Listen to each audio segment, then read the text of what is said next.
Any questions on today's work? I thought overall we got a lot of stuff covered, and guys did a good job working with each other. It was a plan from the start to go without pads for that long? Yeah, what we talked about was, helmets and shoulder pads, and then after we finished the one-on-one O-line, D-line pass rush, we kind of converted into the spider shells. So that was the plan ahead of time. Last year, we didn't even come out in shoulder pads, but we wanted to get some individual work done. Sean, another day with Marcus Davenport. I know it's kind of hard to assess because he's a little bit behind, but just what are your thoughts on the last couple of days? These reps that he's getting are obviously real important because he is behind. We'll have a chance to watch him again on tape. He's doing some good things, and I think it's good that he's getting to see a few different schemes defensively, offensive schemes, different personnel as far as who he's going against. But he's got a lot of catching up to do, but fortunately he's healthy now. You had a couple of Astros out here today. Did you speak to them? They speak to you? No, they're staying at our same hotel. So I think 5 or 6 of these guys had time. They came out, and it was great seeing them. I mean, coming off the year that they had, those guys go on those long road stretches, and it's a whole different deal with their travel. But it was good having them out here. Sean, you added some veteran guys in the offseason, especially Ben Watson, Jermon Bushrod. Are you seeing effects yet of maybe their influence on the young core? I think so. I mean, I think there's a handful of guys, Kirk Coleman, Demario Davis, but Ben's someone who's been here.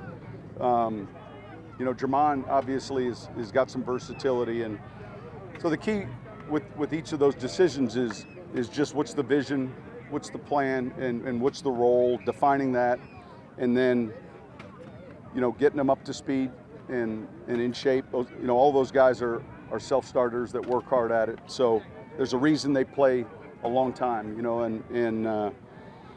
they've been good additions for us.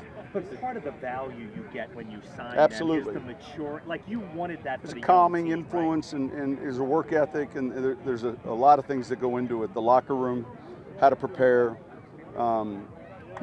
We say this all the time. We don't need to see it every day, but we still need to see it from them as well. And so, but those guys are doing well. You mentioned Davenport being behind. Do you go with the mindset of you want to see him do more, or do you have to tell him don't try to do too much too fast? Well, look, the first thing you have to do is decide how many snaps he's going to get. What's the pitch count for that practice, and then what situations do we want to see him in? Maybe a little bit more pass rush mode. So as he transitions back to 100% where he can, get the normal amount of reps, you're focusing on the technique, you're focusing on all the individual work that he does, pass pro, pass rush. But it's a transition back, and that can only happen when he's healthy. And, he's cleared now. It's just getting him the snaps and all the nuances that go into playing, in a 3-point stance, playing over on the right side. He'll play in this game. We'll have a certain snap count for him as well. As far as, I'm sorry if I set myself up for kind of a strange answer here, but besides Drew throwing 4 touchdowns or Cam having 4 sacks, is there anything you want to see specifically in this game? Sure, like there rhythm is. with the offense, well, communications on defense? Yeah, I mean, look, you as a coach, you want to see your units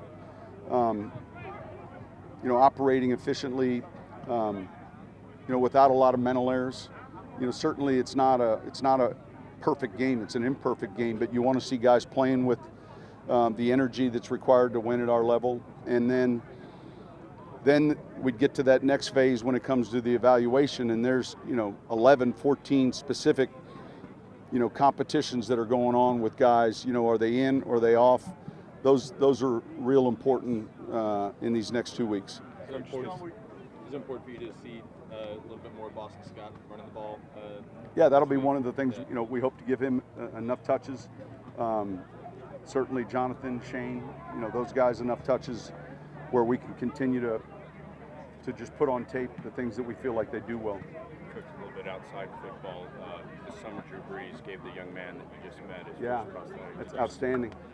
What did you tell that young man, and kind of what's the? Well, they live in Temecula, and I've been there before. When I started coaching, I was at San Diego State, and they're big Saints fans, and obviously, when you hear something like that and a story like that, it's always great when a fan like that can connect with a player and it's more than just coming to practice. You know, so it was kind of cool.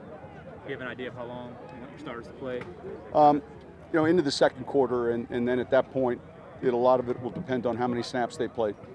Sean, were you on the competition committee conference call? I wasn't yesterday, so I haven't been brought up to speed on that call, only because we had this joint practice. But I'll talk with Troy and some of the other members and kind of get a little feedback as to what was discussed specifically and going forward.